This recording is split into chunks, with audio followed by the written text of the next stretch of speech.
Madera County business owners say they're better prepared after last year's devastating floods. One campsite manager in the foothills says they still have damage left behind from those storms. Action News North Valley reporter Natalie Granda shows us how the county is recovering and preparing. Natalie?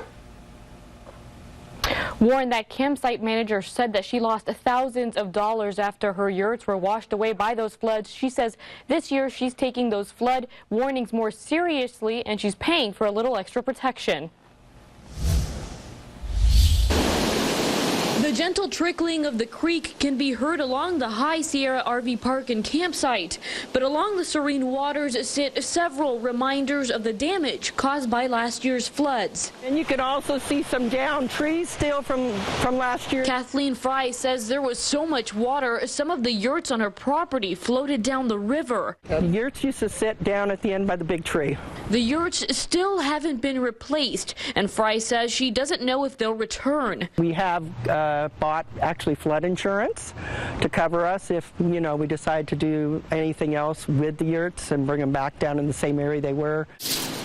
The cleanup is still underway. Debris adorns the tree branches, marking where the water once reached. Madera County Supervisor Tom Wheeler says he and several other volunteers recently came to the river with the goal of clearing up debris. He doesn't think they'll get another downpour like last year, but one concern is mud from the railroad fire moving downstream. He says they've already installed the necessary precautions near the burn areas. We start right then fixing areas where we think it could flood and wash mud, trash, and what have you down into the creeks and rivers. Despite the loss of the unique tents, Fry says business is good. She says this year they have a game plan in case another wet season comes their way. If we get something where it gets that high, that's what we'll be doing. We'll be moving everything out of the camping area and up to higher ground.